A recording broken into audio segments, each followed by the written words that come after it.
प्रतिभा स्थली और हथकरघा का, प्रतिभा स्थली और हथकरघा का जिनने हमें उपदेश दिया, प्रतिभा स्थली और हथकरघा का जिनने हमें उपदेश दिया, धर्म ध्वजा से सजा हुआ ये भारत का भारत देश दिया, धर्म ध्वजा से सजा हुआ ये भारत का भारत देश दिया। कि इंडिया नहीं भारत वो लोग का, कि इंडिया नहीं भारत वो लोग का जिनने हमें उपदेश दिया, इंडिया नहीं भारत वो लोग का जिनने हमें उपदेश दिया, मातृभाषा का मान बढ़ाकर जन जन का कल्याण किया, मातृभाषा का मान बढ़ाकर जन जन का कल्याण किया। कि बड़े बड़े जो ना कर पाए, बड़े बड़े जो ना कर पाए ऐसे ऐसे काम कर दिए, बड़े बड़े जो ना कर पाए ऐसे ऐसे काम कर दिए, भूख माटी से ग्रंथ रचे हैं, बड़े बड़े इतिहास रच दिए, भूख माटी से ग्रंथ रचे हैं, बड़े बड़े इतिहास रच दिए। होके क्या था संत शिरोमणि गुरुवर आप ज्ञान सागर आचार्य गुरु के, ज्ञान सागर आचार्य गुरु के हीरे विद्यासागर आप, ज्ञान सागर आचार्य गुरु के हीरे विद्यासागर आप।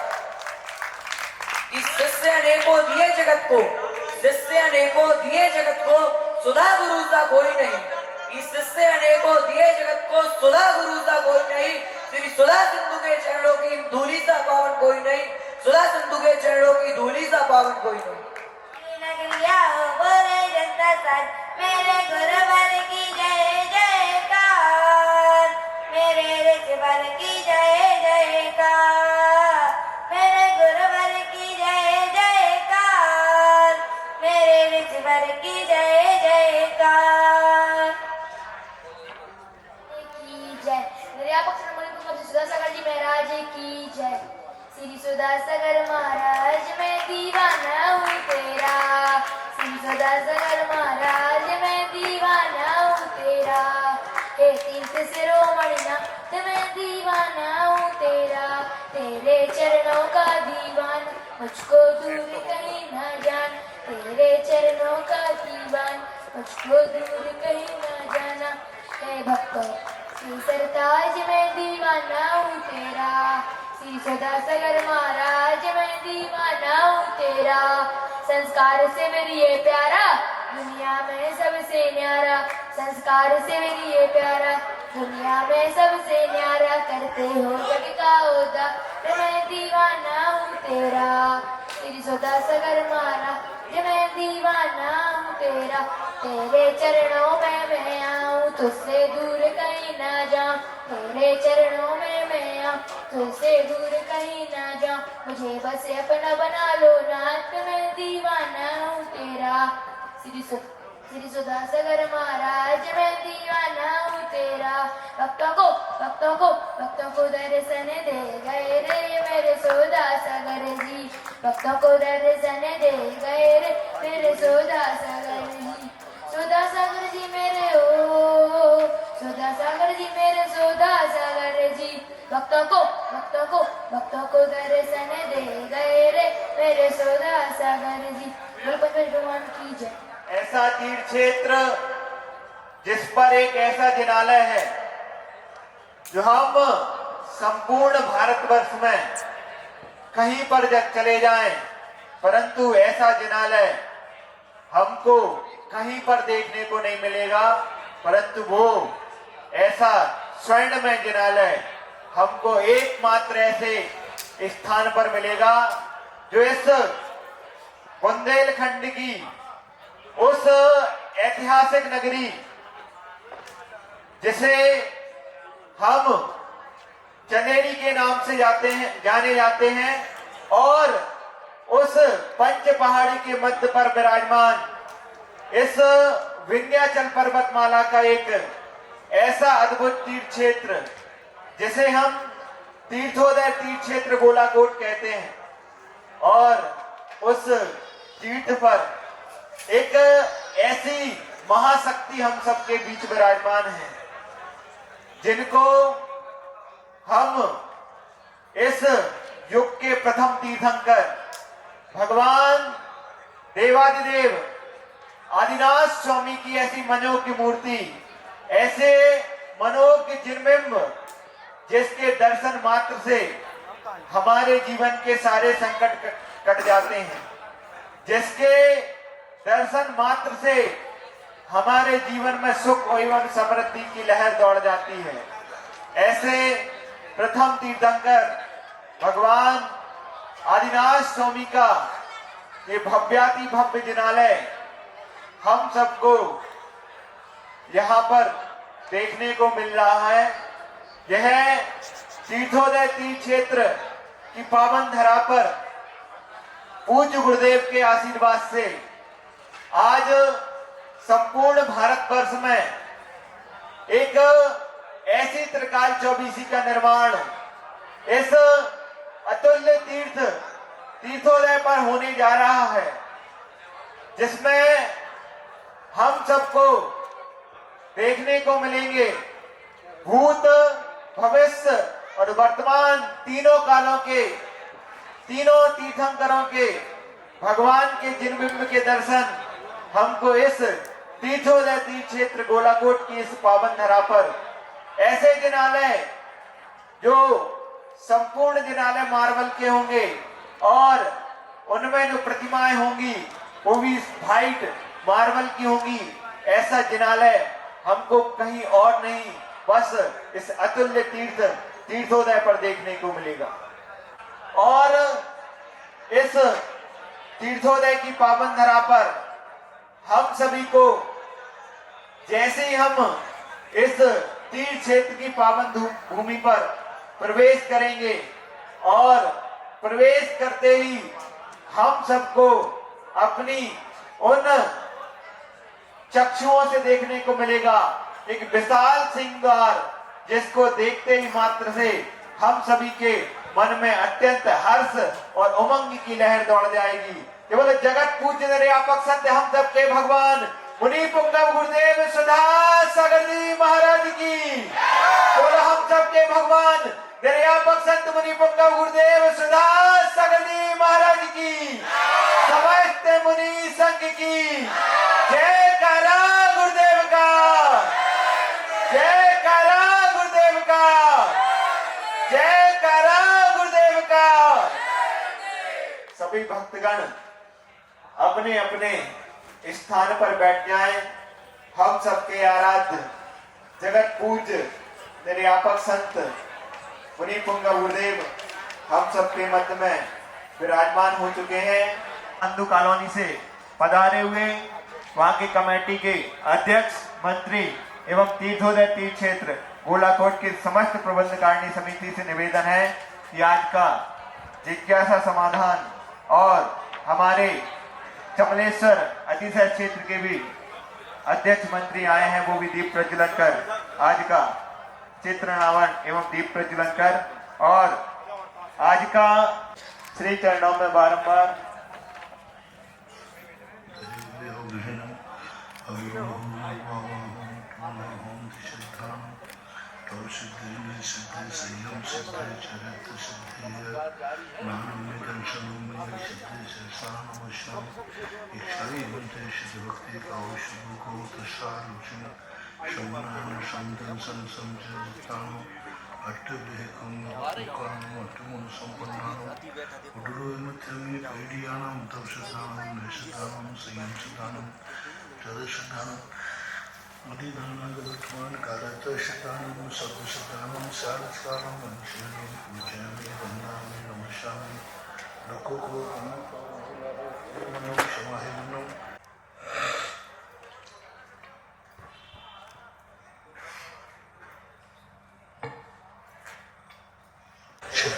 गुण समग्रे पंच विहाचार कर्ण सुंदर से शिष्यानुकर कुशले धम्माय सदा वंदे गुरु भक्ति संजय तदंत संसार सायनम घोर छिन्नन्ति अट्टकं जन्मं मरणं न पावन्ति ये नित्यं व्रतमन्त्र होम निरता ईशानी बंते शुद्ध भक्ति का औषधि को तस्सालोचन शमनान संतन संसंजितान अट्टदेहकं मुकाम अट्टमन संपन्नान उडलोयमथमि पैडियानां तवशदानं नशदानं संयमशदानं सदशदानं उदिदानं कारत्रशदानं सदशदानं सारचकालं मनुष्यनि पूजयामि वन्दामि नमस्यामि लोको कर्मणि शमायमनं निर्गुण संपत्ति हो मज्जन नमोस्तु प्राण का आचार्य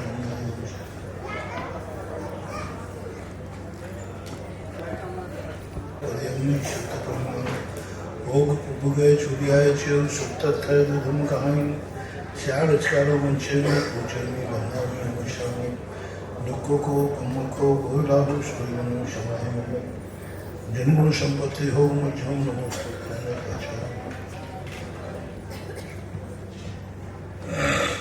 शुकर्मते भावना पदमते भ्या सुचरित तपोनिदेभ्यो नमो गुरुभ्यो गुण गुरुभ्यः क्षत्रिय सेवन समग्रे पंच विहार कर्ण संदर से शिष्यानुकर कुशले धम्माईर्ये सदा वंदे गुरु भक्ति संजमेन तरंति संसार सायरं गुरु छिन्नन्ति अट्टकं जन्मं मरणं न पावन्ति ये नित्यमृतमन्त्रहों निरता ध्यानाग्निहोत्राकुला षट्कर्मा विरतास्तपोधनधना साधु क्रिया साधवः शीलप्लावरणा गुणप्रहरणा संग्रागते ज्योतिकः मोक्षद्वारकपाटपाटनिकुटः साधवः गुरुभावपान्तनो नित्यं ज्ञानदर्शननायकः चारित्राणो गंभीरा मोक्षमार्गोपदेशः इच्छाई रंते हरिभक्ति कौशल को दशालुष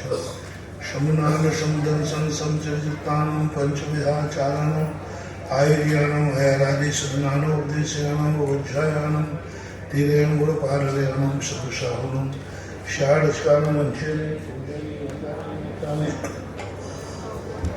दुखों को मुखो बोलाओ शरणं क्षमाहि जन्मों संपत्ति हो मुझे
विषया सा बसाती तो निरालंबो परिग्रह ज्ञान ध्यान तपोरक्तस तपस्येष प्रशस्यते।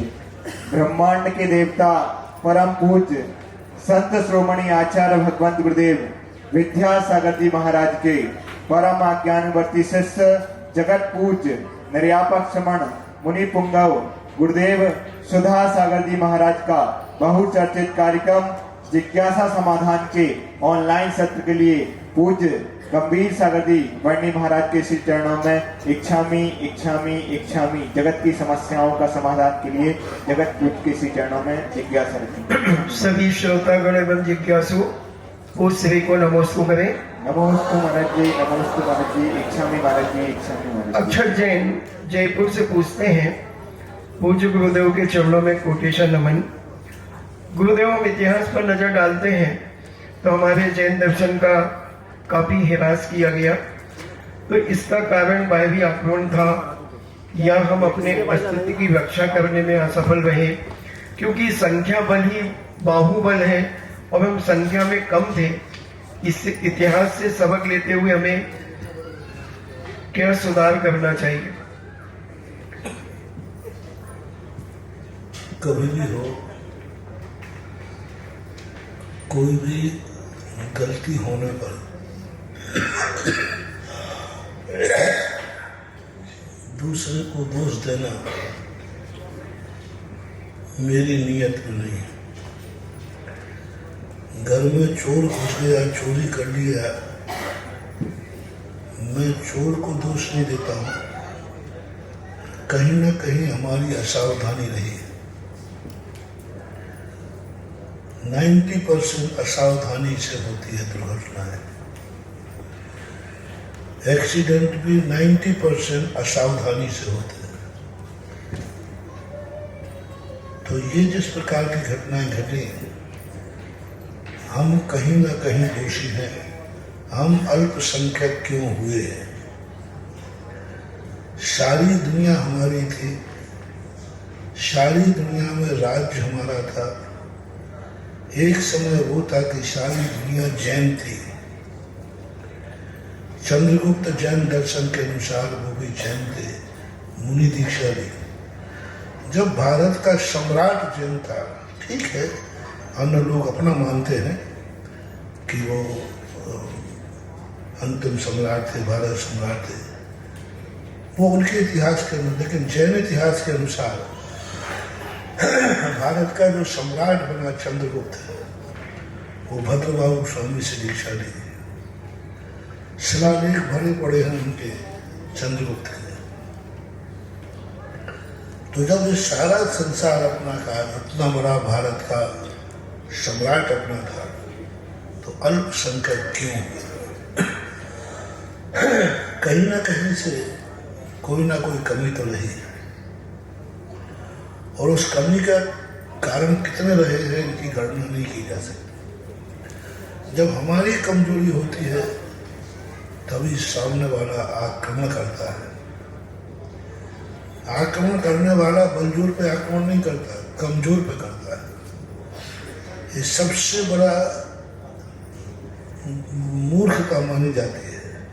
युद्ध अलग चीज है, युद्ध हमेशा बराबरी वाले से किया जाता है, लेकिन आक्रमण हमेशा कमजोर पे किया जाता है। लेकिन आताताई शक्तियों ने जैनियों को कमजोर माना, इसलिए जाकर के उन्होंने उसका लाभ उठा लिया। ऋषभदेव ने जैनियों को 80 का उपदेश दिया था। यदि जैनी क्षत्रिय बने रहते तो आज जैन धर्म भारत का सर्वश्रेष्ठ धर्म होता। क्षत्रिय बनते, इस पर ऋषभदेव ने लिखा कि रक्षा करने के लिए क्षत्रिय बनना पड़ेगा, क्षत्रिय ही रक्षा कर सकता है। ऋषभदेव ने क्षत्रिय बनाए इसलिए थे जो इस सृष्टि के धर्म और धर्मात्माओं की रक्षा करें, और क्षत्रिय बिना रक्षा हो नहीं सकती। और क्षत्रियता जैनों ने छोड़कर सब बनिया बन गए। जैनी बनिया थे ही नहीं, जैनी तो क्षत्रिय थे। जितनी आज वर्तमान में जैन जातियों का है, इनकी मूल अतीत परंपरा उठाओ, ये सब राजाओं की संतानें हैं। कोई भी जितने भी जैन के, चाहे वो खंडेलवाल हो, जायसवाल हो, परवार हो, गोलापुर हो, बहेरवाल हो, जो भी हैं, ये सबके मूल स्रोत राजा रहे और राजा वो क्षत्रिय थे। और धीरे धीरे हमने क्षत्रियता छोड़ दी, हम अर्थ के पीछे दौड़ने लगे और क्षत्रिय बनिया बन गया। जब से क्षत्रिय बनिया बना है तब से धर्म का ह्रास हुआ है। यदि हम क्षत्रिय बने रहते तो क्षत्रिय से कोई टकराने का प्रयास नहीं करता, और टकराता है तो वो भी हिम्मत लेके आता है। हमें तो कोई हिम्मत ही नहीं चाहिए, जैनियों से लड़ने के लिए किसी को कोई हिम्मत नहीं चाहिए है। और इतने में जैनी गायब हो जाता है। और क्षत्रिय से लड़ने के लिए चाहिए, वो ये कहता है, जो कहता है तू ये टिट फॉर टैट वाली बात हो जाती है। तो क्षत्रियता जब से, हमारे ज्ञान सागर महाराज जी ने वीरोदय महाकाव्य में लिखा है बात कि जब से जैन धर्म क्षत्रिय रूपी जैनियों से निकलकर बनियों के हाथ में आया है, तब से ये तराजू पर तुलने लगा है। तराजू से वही मूल वस्तु तोली जाती है जो कम हो जाती है। बहुलता जो होती है उस समय तराजू से नहीं तोलते। पहले देखो फल फूल वगैरह गिनती के मिलते थे, केला गिनती में मिलते थे तोड़ के, पुराने लोग बता दर्जन के हिसाब से केला टूटा नहीं था, दर्जन का। आम सैकड़े से मिलते, नींबू सैकड़ा से मिलते थे, आंवला, सब चीज गिनती की मिलती थी, सब गिनती में, कोई तोल मोल नहीं होते थे। अब आज तो मैं घंटर के तोलता है। तो जब वस्तु तुलने लग जाए तो समझ लेना यह वस्तु का ह्रास शुरू हो जाता है। और आज जब तराजू से तुलने लगा तो ह्रास हो गया। और इसका लाभ आताताई शक्तियों ने उठाया। वे आताताई इसलिए कह रहा हूं क्योंकि उन्होंने कमजोर मानकर आक्रमण किया है। उन्हें कमजोर मानकर जैनियों के धर्म को ध्वस्त किया है। उन्होंने कमजोर मान करके जैनियों का दुरुपयोग किया है। और कमजोर मान करके जो आक्रमण करता है वो आताताई कहलाता है। ऐसा विनोद जैन सागर से पूछते हैं, पूज्य गुरुदेव के चरणों में बारंबार नमोस्तु।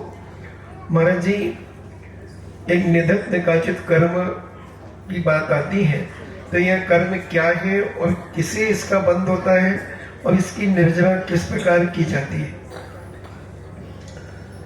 निधक निकाचित कर्म वही कहलाते हैं जब जो अपने समय पे आकर के ही फल देते हैं, किसी तपस्या आदि से नहीं करते। और ऐसे कर्म वही बनते हैं जब व्यक्ति अपने से कमजोर का शोषण करता है, कमजोर पर आक्रमण करता है, दूसरे की कमजोरी और मजबूरी का लाभ उठाता है, उसको निधक निकाचित कर्म। इस समय ये कमजोर है, असमर्थ है, ऐसे समय पर उसको शोषण करता है। हमने एक दिन काजी का हाथ अपराते का, और गडरिया ने कहा कि साहब मैं राज्य नहीं दूंगा क्योंकि ये तुमने राज्य मजबूरी में दिखाया है। तुम प्यास के कारण मर रहे थे इसलिए राज्य लिखा है, और मजबूरी का किसी का एक दाना भी लेना हमें बर्बाद कर देगा। और गडरिये में बकरी चलाने वाले ने इतनी अकल थी, राज लिखवा तो दिया। जब राज वो जाने लगा तो उन्होंने कहा साहब कहाँ जा रहे हो? बोले मैं राजगद्दी पर नहीं जा रहा। जब उसने वापस किया तो उसने कहा गडरिये तू जब मजबूरी का राज्य नहीं ले सकता है तो मैं भी राजा हूं, मैं दिया हुआ राज्य वापस नहीं ले सकता। मैं दिया हुआ राज्य वापस नहीं लूंगा। और गडरिये ने कह दिया कि जो तुमने राज्य दिया ये मजबूरी में दिया है, क्योंकि तुम मर रहे थे इससे, और मजबूरी में किसी का फायदा उठाना ये सबसे बड़ा विषय। हमने मोटिवेशन भी दिया था, अभी भी दे रहा हूं। मानवा जिंदगी में कभी भी किसी पर किसी की मजबूरी का फायदा मत उठाना। ये व्यक्ति मजबूर है, इसको जितना शोषण करना चाहो करो, डॉक्टर्स मजबूरी का फायदा उठाने लगे आजकल, सभी नहीं, कुछ, कि इस समय ये व्यक्ति मजबूर है, इससे जो पैसा मांगूंगा वो देगा क्योंकि इसका इतना मोह है। वो पैसा अभिशाप है, किसी भी क्षेत्र में हो, मजबूरी का फायदा नहीं, असमर्थ का फायदा नहीं। उसको तो अपन जितना सहयोग कर सके वो करना चाहिए। एक बार एक डॉक्टर ने कहा, बोले महाराज जी आप कहते हो गरीब को अस्पताल से खाली मत जाने दो, उसके पास पैसा नहीं है लेकिन दवाई कराओ। महाराज से ऐसे दवाई करेंगे तो हमारा तो मुश्किल पड़ जाएगा, डॉक्टर ने महीने में करोड़ रुपया रखता है, वो कहाँ से आएगा? मैं कमाऊंगा, आप पहले नियम तो लो। बोले महाराज गरीबों की लाइन लग जाएगी, मैंने कि नहीं लगेगी, मैं कमाऊंगा।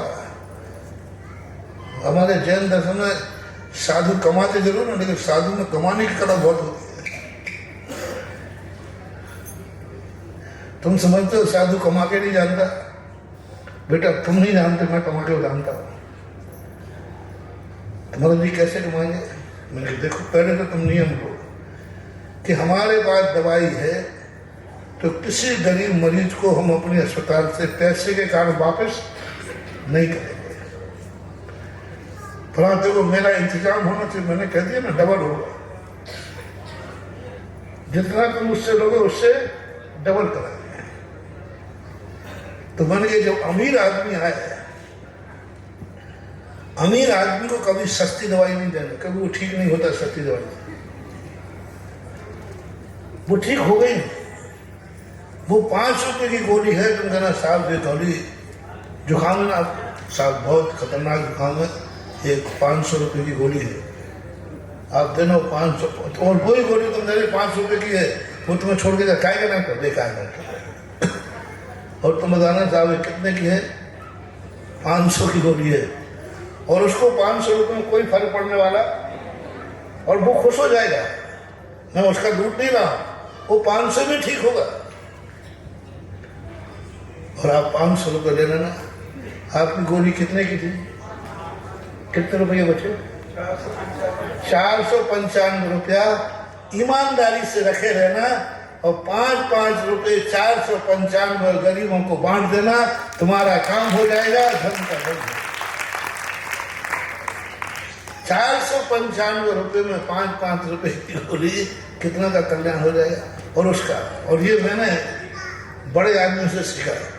एक बार अशोक जी आदमी से फ्रैक्चर हुआ तो फिर बॉम्बे गए, बॉम्बे प्लस से चला, तो उनके अशोक जी आपका तो फ्रैक्चर में ठीक हो जाएगा क्योंकि आपने संजोड़ कर देते।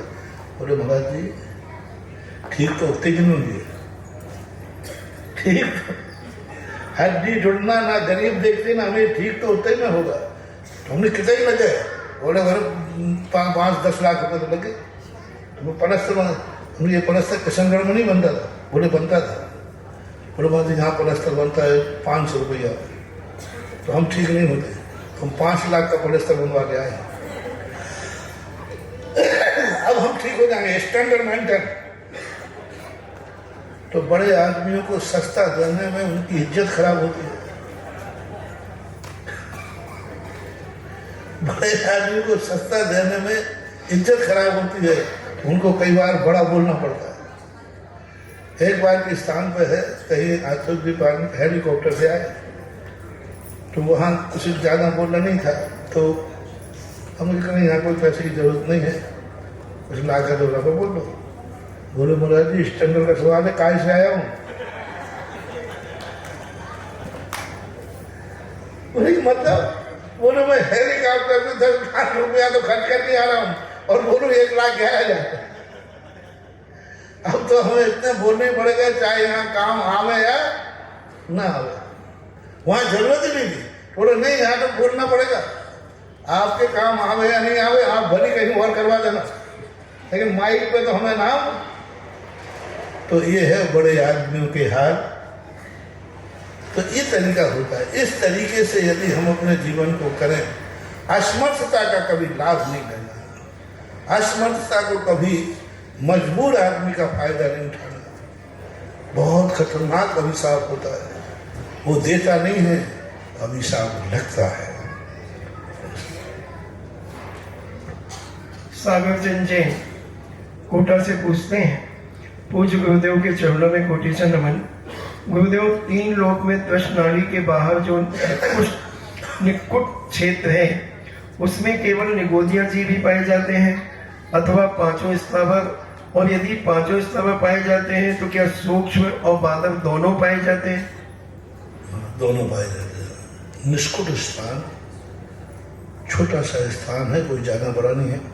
5वें स्वर का स्थान होता है। आप पैर फैला के खड़े हो जाएं और कमर पे हाथ रख दें तो ये योनि का स्थान पड़ता है। यहाँ एक एंगल बनता है 3 लोक में, या इसी आकार का, जैसे अपनी योनि का मोड़ है इसी आकार का एक एंगल बनता है लोक में।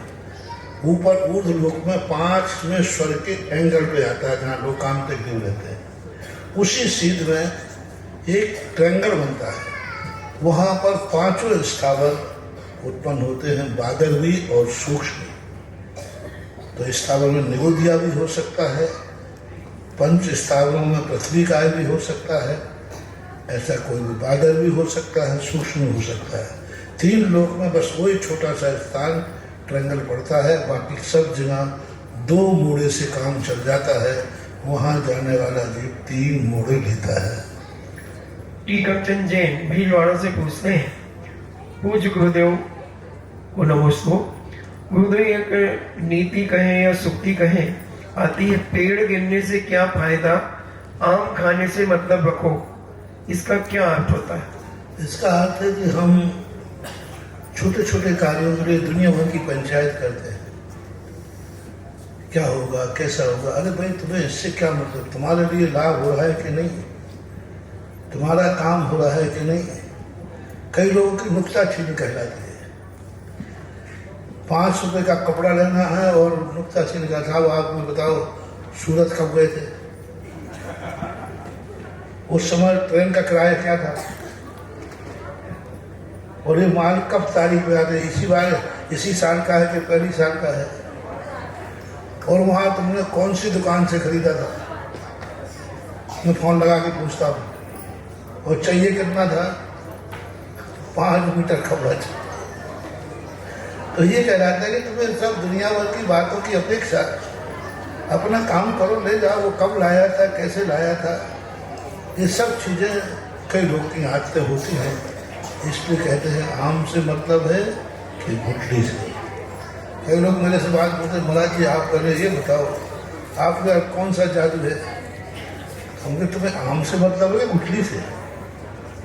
तुम्हारा काम हो रहा है कि नहीं? हाँ हो रहा है। तो बस अब क्या है कि तुम पंचायत में पढ़ रहे हो?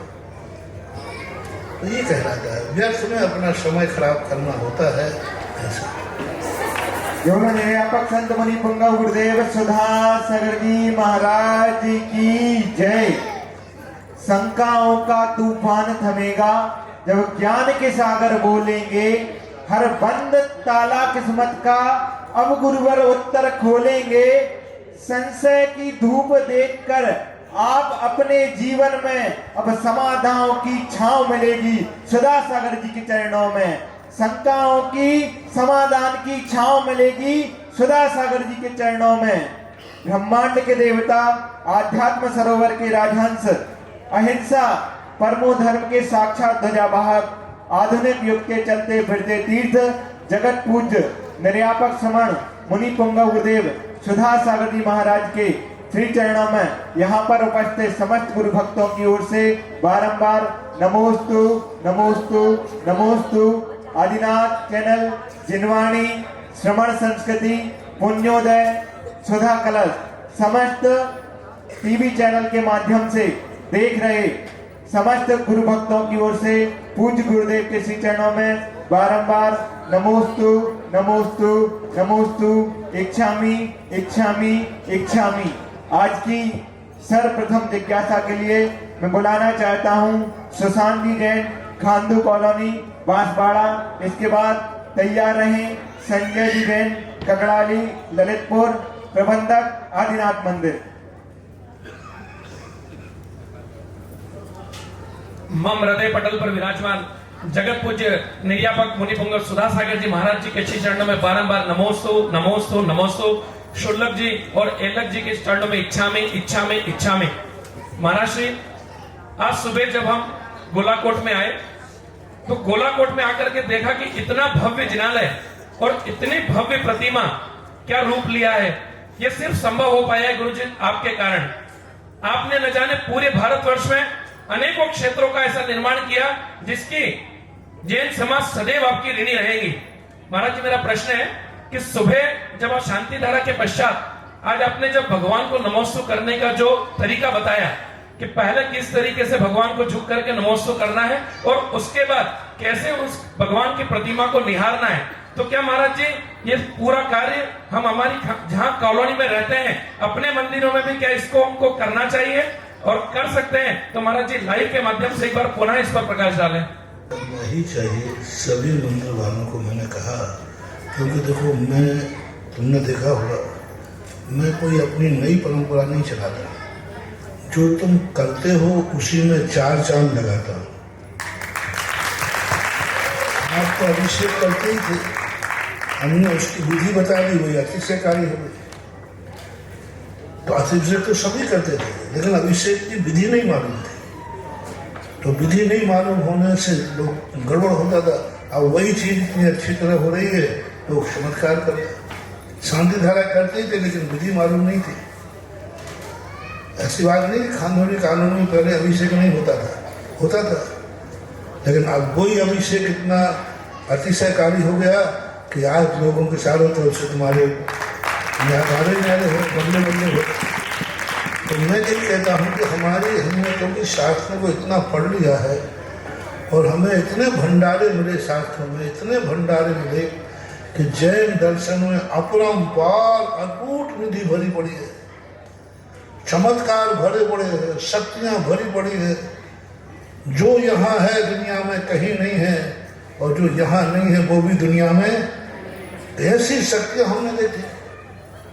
अब उन शक्तियों को हम आप लोगों को कहते हैं, आप गए मंदिर में अभिषेक किया और भाग गए, तरीका होता है। जब मैंने इस नमोस्तु का तरीका देखा, मैंने जब इस श्लोक का चिंतन किया और दृष्टा भगवंत का जब हमने चिंतन किया, उस समय हमें इन श्लोकों की जो एनर्जी प्राप्त हुई, और पहले मैं खुद करके देखा, मैंने खुद इसका प्रैक्टिकल किया, जो मुझे उपलब्धि हुई, उसके बाद फिर मैंने आप लोगों को कराया।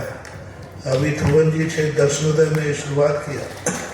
सभी मंदिरों को अभिषेक के बाद सब एक साथ बैठो, एक साथ बैठकर गवासन से बैठो और ऐसा प्रयास करो कि तुम्हारा सिर जमीन से लगे। और तुभ्यम नमस्ते वाला जो श्लोक है वो पूरा बोलिए, और फिर उसके बाद दृष्टा भगवंत मनि से बोल करके भगवान की मूर्ति को नीचे से ऊपर तरफ निहारिए, चेहरे पर बह करके स्थिर हो जाइए। आप अलग देखो उसकी कितनी बड़ी ताकत और शक्तियाँ मिलती हैं, है ना। हमने अभिषेक कर लिया, पूजन कर लिया, लेकिन आशीर्वाद तो मिला ही नहीं जो हमें मिलना चाहिए था। तो वो हमने आज बताया, सभी जगह बता रहा हूँ। जो देख के जाते हैं वो अपने अपने मंदिरों में शुरू करें। बहुत अच्छी चीज़ है, बहुत लाभदायक चीज़ है। और जिज्ञासा रखेंगे संजय जी जैन ककड़ारी, और इसके बाद तैयार रहें श्रीमती जूली जैन बामौर कला। श्री 1008 मुनि पुंगव निरापकाचार्य श्री सुधा सागर जी महाराज के चरणों में त्रिवार नमोस्तु नमोस्तु नमोस्तु। वर्णी जी एवं एलक जी के चरणों में इच्छामि इच्छामि इच्छामि। महाराज जी, श्री जी हमारे पैतृक ग्राम ककड़ारी जिला ललितपुर में श्री 1008 पार्श्वनाथ जी दिगंबर जैन मंदिर जी करीब 500 वर्ष पुराना है, जिसका जीर्णोद्धार हम सभी समाज जन ने कुछ वर्ष पूर्व करवाया था। महाराज जी कुछ समाज श्रेष्ठी मंदिर जी में यक्ष की प्रतिष्ठा करवा रहे हैं। यक्ष की प्रतिष्ठा करवाना आगम अनुसार सही है क्या, एवं हम सभी समाज पर इसका क्या प्रभाव पड़ेगा? नमोस्तु महाराज। यक्ष की जैन दर्शन में प्रतिष्ठा नहीं। मैं सारी दुनिया से पूछ चुका हूँ कि आप लोग जो यक्ष यक्षिणी या कुछ भी बैठाते हैं, इनमें मंदिर में इनका स्थान कहाँ है बताओ। पूरे अकृत्रिम चैत्यालय सब छान मारे, भगवान कहाँ बैठेंगे, कौन से स्थान में, सब वर्णन है। लेकिन ये क्षेत्रपाल पद्मावती यक्ष यक्षिणी कहाँ बैठेंगे, इसका कोई आगमन स्थान नहीं। पूरे मंदिर में कहीं स्थान नहीं है। सबसे पूछूंगा कैसे मूर्ति का स्थान है कि गर्भालय में बैठती है, ऐसे इनका स्थान कहाँ है कि बाजू बैठाने, कहाँ बैठाने, कौन सा स्थान है। कोई स्थान आज तक हमारे लिए कोई जवाब नहीं दे पाया। दूसरी बात, जैसे मूर्तियों की प्रतिष्ठा पाठ है, मंत्र है, अभी तक मूर्ति ये थी, अब मूर्ति की प्रतिष्ठा विधि, यक्ष यक्षिणी की क्षेत्रपाल पद्मावती की प्रतिष्ठा विधि क्या है।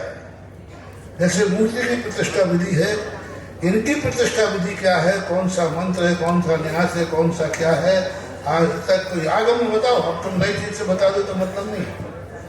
इनकी प्रतिष्ठा विधि क्या है, यक्ष यक्षिणी आदि की, किस मंत्र से माफ करें कि आज से ये यक्ष यक्षिणी हो गए।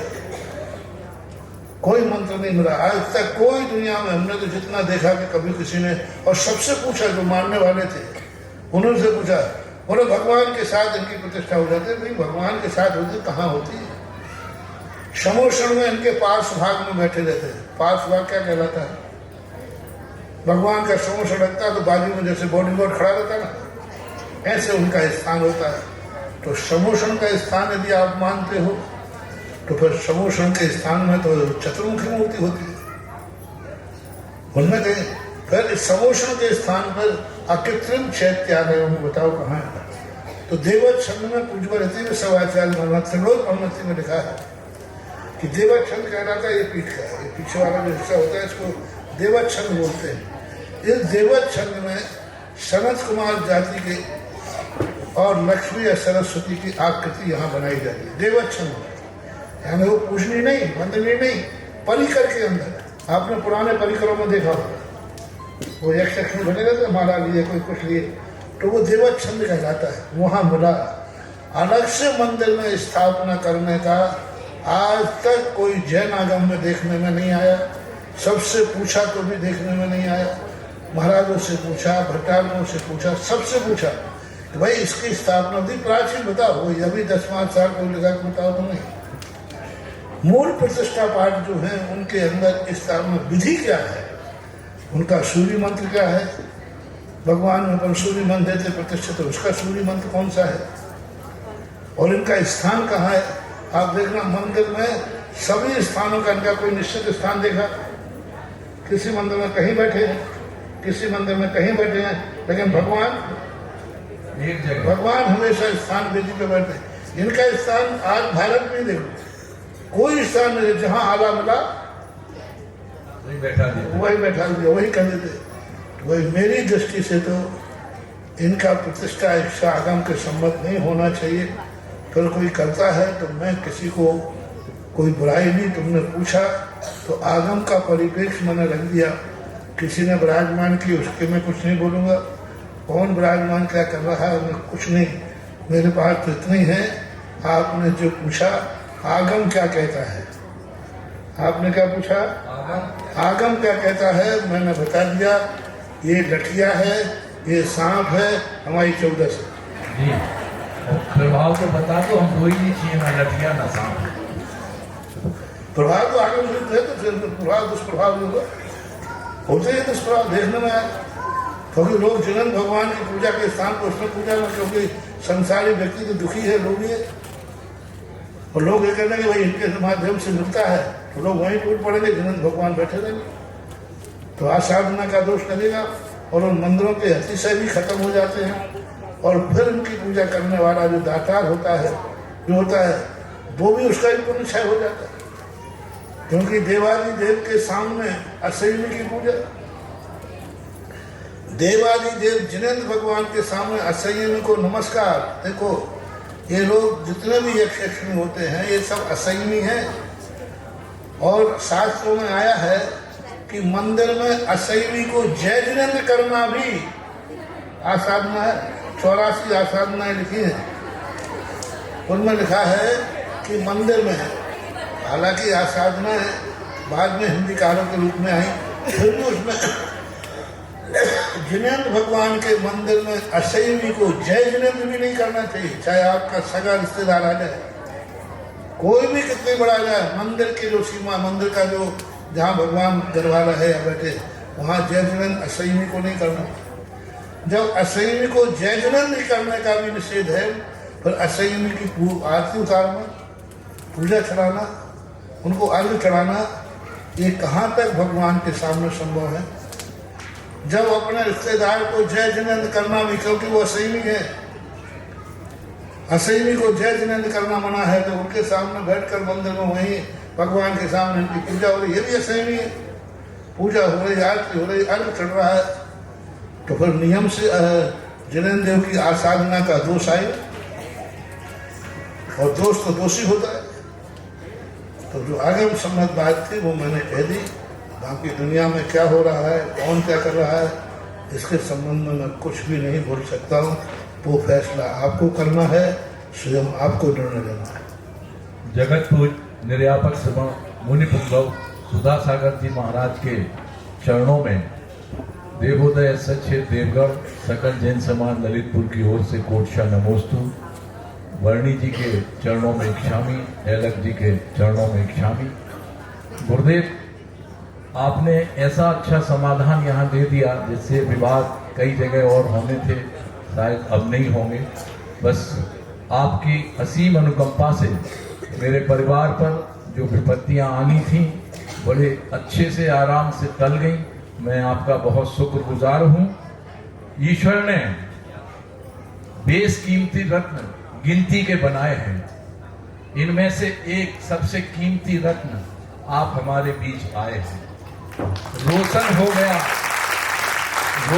गया गोलाकोट आपके आने से, यूं ही आते रहना हम सब भक्तों के बुलाने से, हम सब भक्तों नमोस्तु गुरुदेव, नमोस्तु। और जिज्ञासा रखेंगी श्रीमती चूनी जैन, और इसके बाद तैयार रहे मनोज जी चौधरी, महायज्ञ नायक खनिया धाना पंच कल्याण प्रतिष्ठा महामहोत्सव एवं सकल दिगंबर जैन समाज खनिया धाना।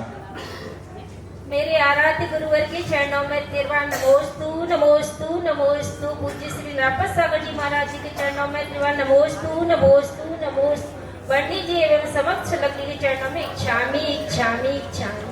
हे भगवान, हमारी काकी जी अष्टम प्रतिमाधारी थी और उनका अभिसिद्ध क्षेत्र में सिद्ध से शिखर जी में भाव सागर धर्म सागर महाराज जी, दुर्लभमती माता जी यारिका और अनंतमती माता जी, आदर्शमती माता जी, ऐसी सभी संघ की 60-62 माता जी के सानिध्य में उनका समाधि पूर्वक समता पूर्वक समाधि मरण हो गया है। महाराज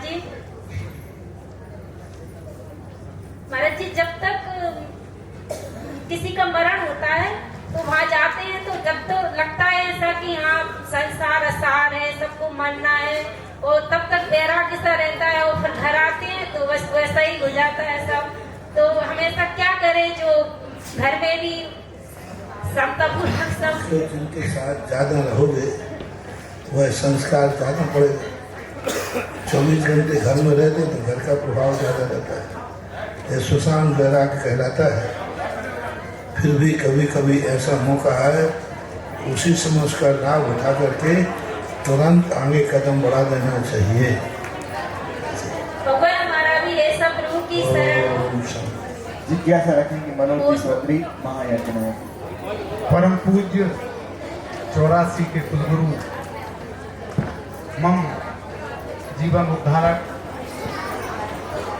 पूज्य मुनि श्री सुधा सागर महाराज जी के चरणों में समस्त 84 जैन समाज पंच कल्याणक कमेटी और सभी महापात्रों की ओर से कोटिशाह नमोस्तु नमोस्तु नमोस्तु। महाराज जी, आज रात्रि को मुझे एक स्वप्न आया और मैं स्वप्न में मेरी विजय धुर्रा जी से बात हो रही है। मैंने पूछा, यार विजय भाई, महाराज जी खनिया धाना क्यों नहीं आ रहे? तो वो कह रहे हैं कि यार तुम तो महायज्ञ नायक बने हो, और महायज्ञ नायक जब तक महाराज जी को श्रीफल भेंट नहीं करते तब तक महाराज जी वहां जाते नहीं हैं। मैंने ये घटना अपने श्रीमती जी को सुनाई तो बोलती है तुम अकेले अकेले चले जाते हो, मुझे लेके नहीं जाते हो। तो आज महाराज जी वो भी साथ में आई है, पूरी कमेटी है सकल 84 जन समाज की ओर से। देखो बात तो पता ही गई है क्योंकि ये जो पंच कल्याणक होते हैं ना, इसमें जो यज्ञ नायक बनाते हैं ये इन्हीं का यज्ञ कहलाता है। यानी यज्ञ नायक का जो अपने शास्त्रों में यजमान बोलते हैं। यजमान का अर्थ होता है जो कार्यक्रम का आयोजन करता है, और इसी आयोजन करता का जब तक निमंत्रण कार्ड नहीं आता तो स्वधर्म से नहीं आएगा। तो फिर वो यज्ञ नायक सबको निमंत्रण देता है, तो अच्छा है, कम से कम तुम्हें कोई स्वप्न में कहने वाला तो नहीं है। हालांकि ऐसी कोई बात नहीं है, ऐसा कोई हमारा इंतजार भी नहीं कर रहा हूँ, क्योंकि तुम तो रोज को आ रहे हो और प्रतिदिन आ रहे, ऐसा कोई बात नहीं है कि उस कारण से तुम्हारा रोका हो। लेकिन फिर भी जो तुम्हें संकेत आया है वो शुभ संकेत है। जय हो, जय हो। और मैं यहाँ समस्त 84 जन समाज की ओर से समस्त हमारे देखो भाई, अभी जैसे अंचल जी कह रहे थे कि बोला आप इसे आते रही हो, पहली बात हम जाते कब, उन उद्दंड लोग इंतजार करते हैं कि महाराज कब खिसके।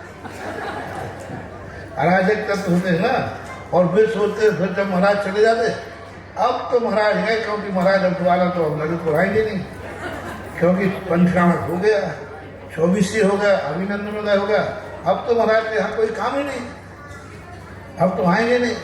अरे बेटा, साधु का और बरसात का हवाओं का कोई मुहूर्त नहीं होता, कब आ जाओ कब चले जाते।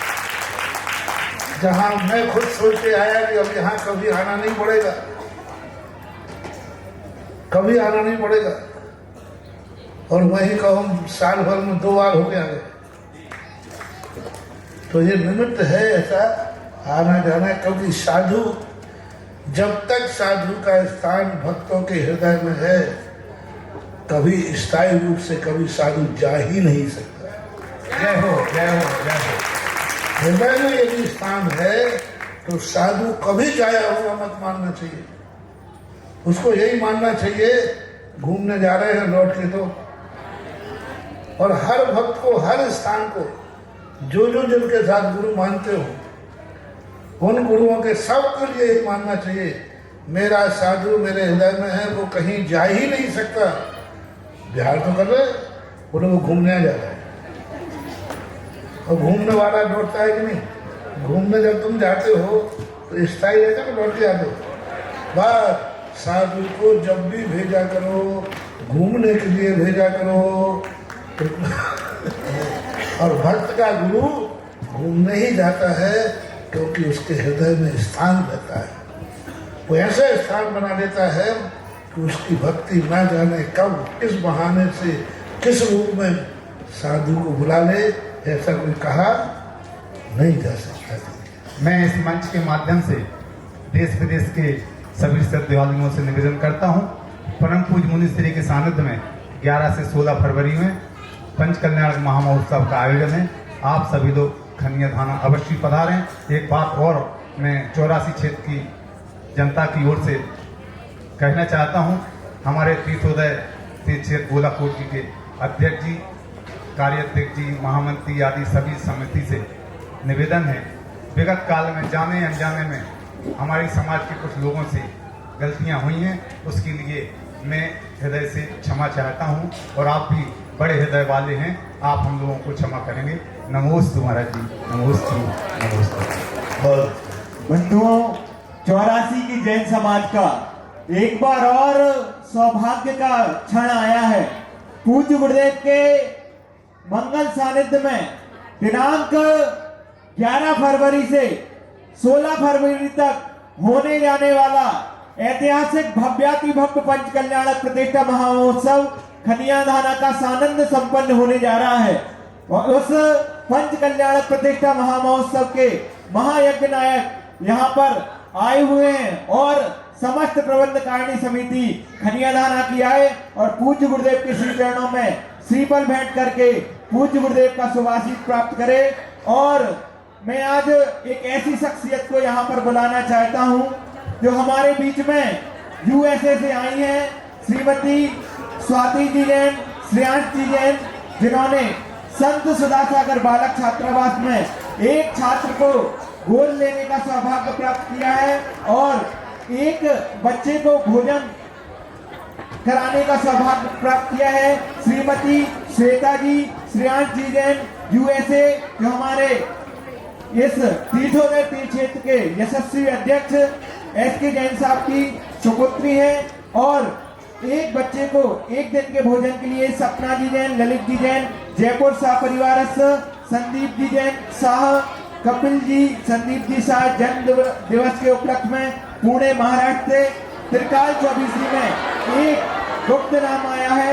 एक प्रतिमा विराजमान करने के लिए भक्तांबर महामंडल विधान के लिए अभय जी जैन, रानू जी जैन, लकी जी जैन, नैतिक जैन, सिंगई समस्त बामौर कला परिवार का एक नाम आया है।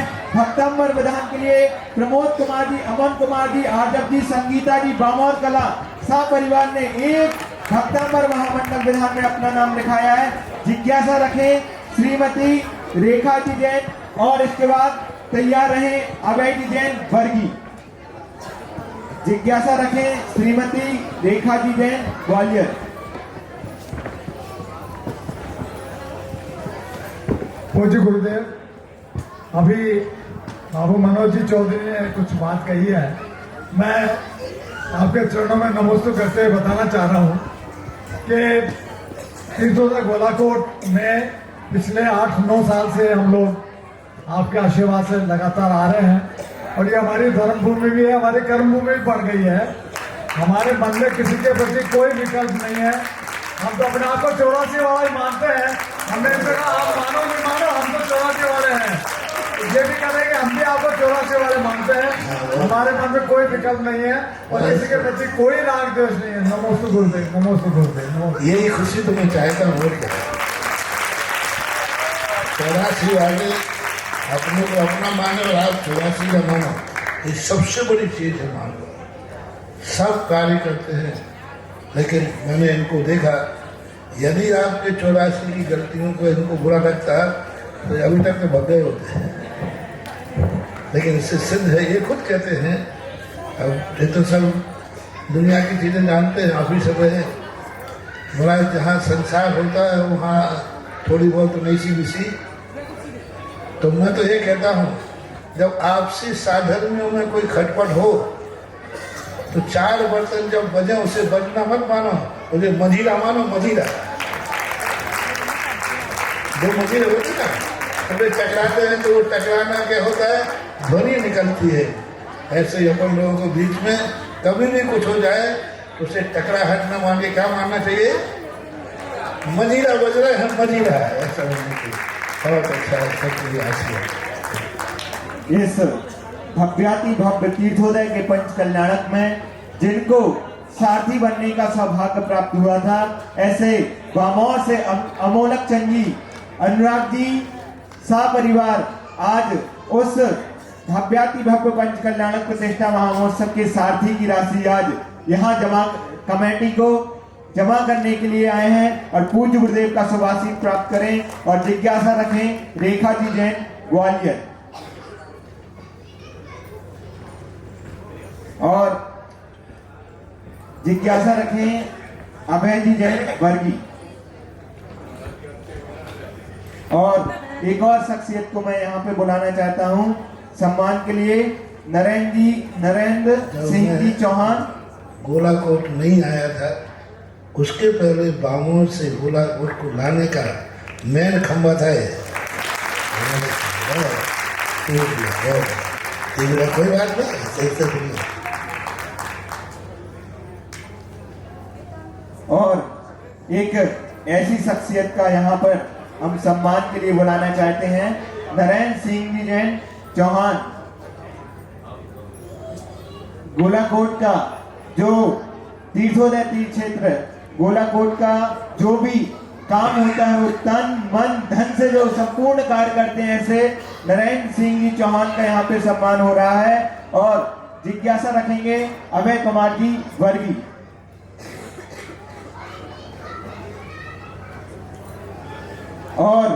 इस 84 जैन समाज का ऐसा बड़ा नगर जिसे हम खनिया धाना कहते हैं, उस नगर का भव्याति भव्य पंच कल्याणक पूज्य गुरुदेव के मंगल सानिध्य में दिनांक 11 फरवरी से 16 फरवरी तक होने जा रहा है। इस भव्याति भव्य पंच कल्याणक प्रतिष्ठा महामहोत्सव में हम सब भी इंद्र बनकर, पात्र बनकर अपने जीवन को धन्य बनाए। ऐसे शाही पंच कल्याणक में हम भी अपने जीवन को इंद्राणी बनकर अपने परम सौभाग्य को जगाएं। जिज्ञासा रखेंगे अभय कुमार जी बरगी। हे गुरुवर श्री पुंगव महा सदा सागर जी महाराज के चरणों में नमोस्तु नमोस्तु। एरक वर्णी जी के चरणों में इच्छामी इच्छामी, समस्त एरक वर्णी के चरणों में इच्छामी इच्छामी। हे गुरुवर, मेरा प्रश्न है, गृहस्थ जीवन में धर्म का कितना महत्व जरूरी है? क्या गृहस्थ धर्म में पालन करने से सात्विक धर्म को कोई हानि तो नहीं होती? हमको इसके बीच क्या समन्वय रखना चाहिए और मेरी जिज्ञासा का समाधान कीजिए। धर्म का कोई परसेंटेज नहीं होता। धर्म का कितना महत्व गृहस्थ है, कितना मुनि का है, क्योंकि सभी का धर्म अपने आप में नियत है, निश्चित है। गृहस्थ को कितना धर्म करना चाहिए, ना उससे कम ना अधिक। मुनि महाराज को कितना धर्म करना चाहिए, ना अधिक ना कम, सब बनाया हुआ है। इसलिए गृहस्थ धर्म को जो बनाया है वह अपने आप में गृहस्थी का पूर्ण धर्म होना चाहिए, और धर्म कभी तुम्हारी गृहस्थी में बाधक बनता ही नहीं है। लोगों की ये धारणा बन गई है कि धर्म से हमारी गृहस्थी बाधित होगी। नहीं, धर्म से तुम्हारी गृहस्थी संभलेगी। हाँ, स्वच्छंदता जरूर बाधित होगी, अय्यासी जरूर बाधित होगी, अनैतिकता जरूर बाधित होगी, गलत कार्य जरूर बाधित होगी। तुम जो अय्यासी करना चाहते हो वो जरूर धर्म नहीं करने देगा। और आजकल के लोग यही कहते हैं कि हमारी स्वतंत्रता में बाधक नहीं बनना चाहिए। आज बहू सासू के अंदर कुछ नहीं, वो बोले गलती क्या है, बोले हम कभी भी यहाँ क्यों टोकती, कहाँ गई, बस इतनी सी कमी है।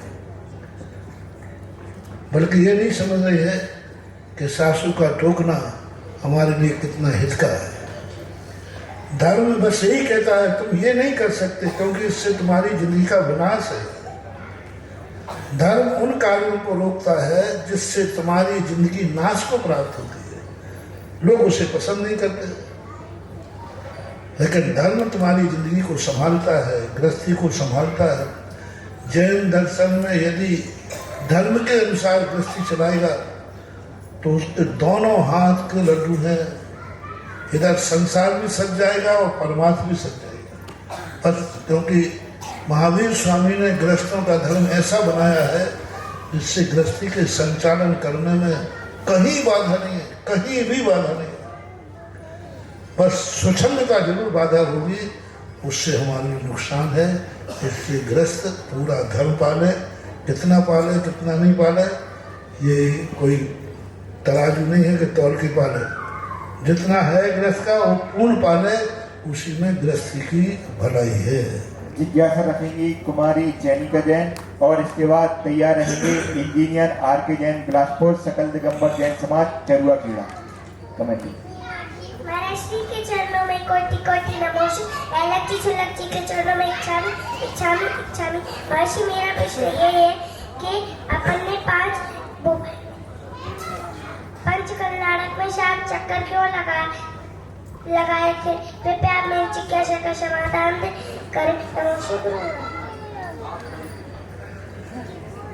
अब 7 परिक्रमाओं का एक नियोग है, क्योंकि सप्तम पृथ्वी को पार करके भगवान अष्टम पृथ्वी को प्राप्त हुए हैं। तो 7 चक्कर है, 7 पृथ्वी में चक्कर लगाते लगाते अब व्यक्ति भगवान अष्टम पृथ्वी को प्राप्त हुए। और अष्टम पृथ्वी में चक्कर नहीं लगाया जाता है, वहाँ सीधे विराजमान हो जाते हैं। ऐसे कई पर्पस हो सकते हैं, 7 तत्व के संबंध में होते हैं। तो ये मूल सिद्धांत यही है कि सात भगवान को मोक्ष कल्याण हो गया तो भगवान चले गए अष्टम पृथ्वी में। सात पृथ्वियाँ जो हैं, ये जो नीचे की पृथ्वियाँ सात हैं, अपन सातवीं पृथ्वी पर बैठे हुए हैं। ऊपर से गिनो तो पहली पृथ्वी पर बैठे हुए हैं। अब इसके ऊपर कोई पृथ्वी नहीं है, अष्टम वसुधा है, ये सिद्धालय होता है। जिज्ञासा रखेंगे इंजीनियर आर के जैन बिलासपुर और जिज्ञासा रखेंगे आदिश जैन सड़ौरा। नमस्ते महाराज जी, नमस्ते महाराज जी। इच्छा में महाराज जी, जैसे परमाणु का बताते हैं कि रुक्ष और स्निग्ध, तो उसको इस रूप में लें कि चिकना और कठोर, या हम आयंस के रूप में लें उसको, पॉजिटिव या नेगेटिव या नॉर्थ या साउथ ऐसा? नहीं, स्निग्ध और रूक्ष गुण है। कठोर भारी तो उसमें होता नहीं है जी। स्निग्ध और रूक्ष बना होता है, क्योंकि किसी भी चीज का बंध होता है तो चैप से होता है स्निग्ध, और रूक्षता का भी बंध होता है। तो परमाणु के अंदर दोनों गुण होते हैं। स्निग्ध होता है, जिस परमाणु में स्निग्ध है उसमें स्निग्ध ही रहेगा, रूक्ष है उस समय। जो परमाणु रूक्ष है वो रूक्ष रहेगा। स्निग्ध और रूक्ष जब मिलेंगे तो दोनों में से दो अधिक होना चाहिए। रूक्ष अधिक है तो स्निग्ध रूक्ष हो जाएगा, स्निग्ध अलग है तो वो, जैसे आपने आटे को गूंथा, यदि आटा ज़्यादा है पानी कम है तो भुरभुरा हो जाएगा जी, और पानी ज़्यादा है आटा कम है तो वो पतला हो जाए। ऐसे ये कर्माणु बंध की व्यवस्था होती है कि दो अधिक गुण होना चाहिए। स्निग्ध का आपकी वैज्ञानिक भाषा में उसका शक्त्यंश यानी चिकनापन, एक परमाणु में चिकनापन रूक्ष से अधिक है 2 गुना, तो रूक्ष जब उससे मिलेगा तो उसका लड्डू बन जाएगा। और यदि 2 अक्षर रूक्ष है तो स्निग्ध मिलकर के सारा घुसक जाएगा। तो ये बंध की प्रक्रिया मानना चाहिए। परमाणु में स्निग्ध और रूक्ष 2 से ही बंध होता है, अन्य गुण कभी बंध के कारण नहीं होते। और इस तीर्थोदय तीर्थ क्षेत्र की तलहटी पे विराजमान संत सुधा सागर बालक छात्रावास के बालकों की प्रतिभा देखकर एक नाम हम सभी को जयपुर से प्राप्त हुआ है। श्रीमती सुलोचना जी, अभिषेक जी, सा परिवार ने एक बच्चे को गोद लेकर, एक बार जोरदार तालियां बजाएं ऐसे दानदातार परिवारों को जिन्होंने एक बच्चे को गोद लेकर संत सुधा सागर छात्रावास के बच्चों को। जिज्ञासा रखेंगे आदिश जैन साड़ा और आज की अंतिम जिज्ञासा के लिए प्रमोद जी जैन बामौर कला। जगत पूज के पावन श्री चरणों में बारंबार नमोस्तु नमोस्तु नमोस्तु बंडी जी और एलक जी महाराज जी के चरणों में इच्छामी भगवान। महाराज जी, आज आपका पावन आशीष प्रदान करने का मेरे को बहुत सौभाग्य प्राप्त हुआ, तो कुछ पंक्तियां मैंने लिखी, आप मना मत करना। कि समर्पण सद्भाव की मूरत, प्यारी ये आपकी सूरत है, हम भक्तों का हौसला, जीवन की सांसों में आपकी जरूरत है। आपकी वाणी का जो तेज है, आपकी वाणी का जो तेज है, प्रखर विख्यात आनंदित है। जिसने सुनी आपकी वाणी, जीवन में संगीत सी सुगंध है, जीवन में संगीत सी सुगंध है। गुरुवर भाभी टीकरकर के चरणों में मेरी जिज्ञासा ये है कि जब व्यक्ति खुद डिसीजन नहीं ले पाता तो और दूसरे व्यक्ति जो शुभ चिंतक के रूप में उसको सलाह देते हैं और वो उन सलाहों को मान के अपना डिसीजन लेके अपने आगे भविष्य के कार्य करने में प्रारंभ हो जाता है, और भविष्य में कुछ ऐसी परिस्थितियों के कारण जब वो व्यक्ति उन कार्य को करने में असक्षम हो जाता है, तो वो जब वो दोष देता है या पश्चाताप करता है, तो इस परिस्थिति में ज्ञान देने वाला या जो दूसरा व्यक्ति जिसने सलाह दी उसको भी दोष का भागीदार माना जाएगा? उसको दोष का भाग, इसलिए मैं तुम्हें कविता पढ़ी ना, मैं इसलिए नहीं रोकूंगा क्योंकि ये होनहार ग्राहक को रोका नहीं जाता, वो कितने परेशान थे। तो ये क्या है, होनहार संघर्ष में आने के लिए, आने को तो आज ही तैयार था, मैंने रोक दिया। मैंने कहा भाई अभी तू पढ़ाई कर रहा है, पूरी पढ़ाई कर ले। फिर भी पढ़ाई तक का तो संयम ले ही लिया, और भाव उसके बहुत अच्छे हैं। तो इसके लिए तो तुम दूसरी कविता भी सुनाएगा तो मैं समझ देता। आज ग्राहकों को नहीं देता, मनोज्ञ कहलाता है। मनोज्ञ का अर्थ होता है होनहार। तो अभी तो इसके लिए एक ही है, जो सलाह दे रहा है उसने अच्छे भाव से सलाह दी है, इसलिए उसको दोष नहीं आएगा। उसके मन में बहुत अच्छा भाव था, अच्छे भरमानों से दिया, कुछ का ज़्यादा थोड़ा प्रतिकूल हो गया तो उसका दोष का भागीदार नहीं बनेगा, यदि उसने सावधानी से दिया है तो। और किसी कार्य को करने के लिए जब चलते हो तो हमने कल भी कहा था, पश्चाताप करने की जरूरत ही नहीं। आपको सबसे पहले किसी कार्य करने के पहले 99.99 सफलता का भाव रखना चाहिए, लेकिन 1 पॉइंट ये भी तैयारी रखना चाहिए, यदि मैं सफल नहीं हुआ तो क्या तैयारी, सफल नहीं हुआ तो क्या तैयारी है। बस जब तुम कोई ऐसी बात आएगी तो कहता मेरी तैयारी पहले, जिन्होंने तो 1% पहले रख लिया था। तो ये असफलताएं सफलताएं हमें हताश न करें, हमें कुछ प्रेरणा दें। असफलता हमारी हताशता का कारण नहीं बने, हो सकता है वह असफलता हमें नई तैयारी करने के मौका दे रहा हो। यदि गाड़ी घाटी पे अटक जाती है तो पीछे हटना असफलता नहीं है, बल्कि गाड़ी को ताकत से चढ़ाने के लिए एक मौका दिया जा रहा है। अभी हम चल जाते तो शायद और नुकसान हो सकता, इसलिए असफलताओं को अगली सफलता की नींव मान लेना चाहिए, तो फिर मन में हताश नहीं होते, डिप्रेशन नहीं आता। यस सर, तीर्थोदय तीर्थ क्षेत्र। आपकी अनुमति हो तो आपकी जीवन परिचय के ऊपर मैंने कविता लिखी, अगर आपकी अनुमति हो तो। आपकी अनुमति हो तो भाई। तो कह दिया तो बोल दो भाई। कि सद लगा की माटी से एक सूर्य बिंब प्रकाशित हुआ, उसकी सहस्त्र रश्मियों में से एक ईश्वर वाला की माटी भी उत्साहित हुई। उस माटी के लाल को जब गुरु चरण की छांव मिली, उस माटी के लाल को जब गुरु चरण की छांव मिली, ज्ञान ध्यान तब लीन में संयमी बैरागी की शरण मिली। नवो नवोदित बीत रास्ता विद्या गुरुवर का आशीष मिला, जय कुमार जी की जय हो रही, छुल्लक परम सागर तब नाम रखा। जब देखा ज्ञान कुंज के दीपक ने विद्या ज्योति प्रकाशित हो रही, नव यौवन में ही बीत रास्ता की झलक सुहानी लग रही। विद्या सिंधु से मोक्ष पाने का संभाव अर्पण हुआ, तब बीत रात सर्वज्ञ की प्रतिछाया सुधा सिंधु शुभ नाम हुआ। जय जयकार हो रही गगन में, जय जयकार हो रही गगन में, नभ में शीतल छाया है। तीर्थों के विकास को लेकर आपने गुरुजी का सपना ठाना है। जगत पूज निर्यापक श्रमण अनेक उपाधि से नवाजा है, फिर भी बीत लाख जिनलिंग मुद्रा के आगे सब दीवाना है। कि विद्या गुरुवर के बट वृक्ष के इस दीप को नमन करते हैं, विद्या गुरुवर के बट वृक्ष के इस दीप को नमन करते हैं। संग श्रेष्ठ संग नायक को जीवन समर्पित करते हैं, नमोस्तु भगवान, नमोस्तु। और इस तीर्थोदय तीर्थ क्षेत्र पर चल रहे असीम कालीन भक्तांबर में अनेकों भक्त अपने नाम दे रहे हैं। एक नाम रमेश चंद जी, अमित जी, अरहम जी, बड़कोल परिवार बामोर कला ने एक नाम दिया है, बड़ा जोरदार तालियों पे। और इन्होंने इस तीर्थ क्षेत्र पर एक शिला विराजमान करने का भी सौभाग्य प्राप्त किया है। आज की अंतिम जिज्ञासा के लिए प्रमोद जी जैन साहब परिवार बामोर कला।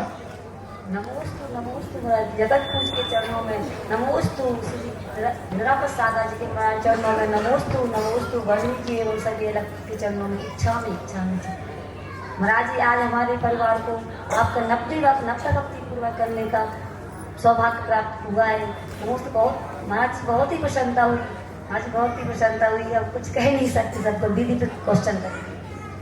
नमोस्तु महाराज जी, सभी एलक जी सुल्लक जी को मेरा बारंबार नमोस्तु नमोस्तु।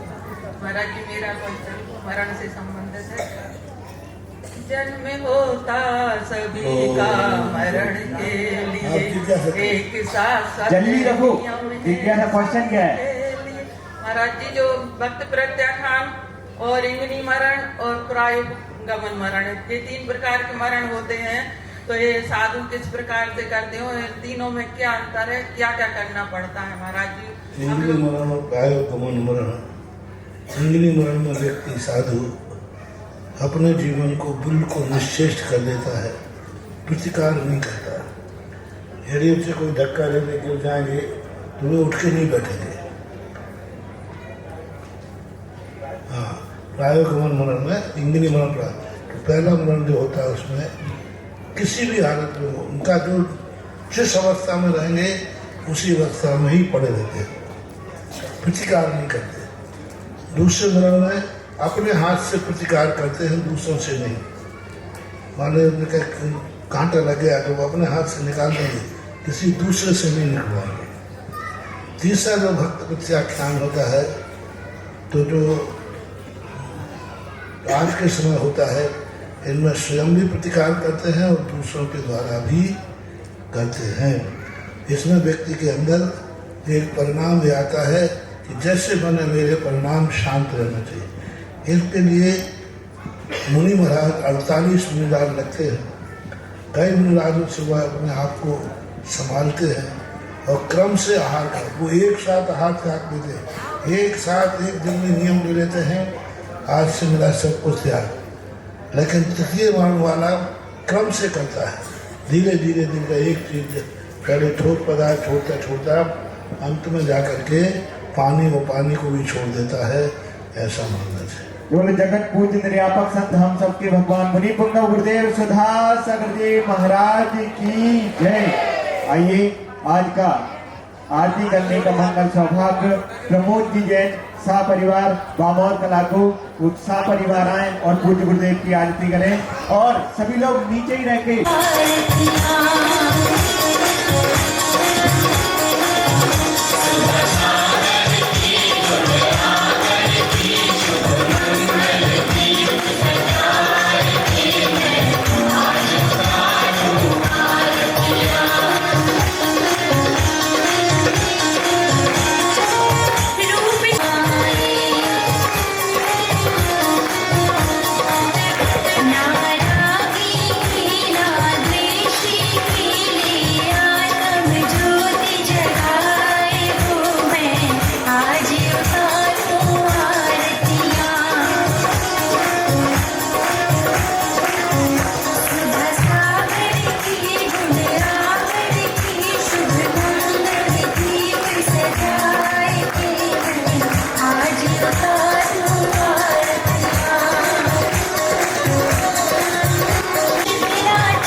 हम सबके भगवान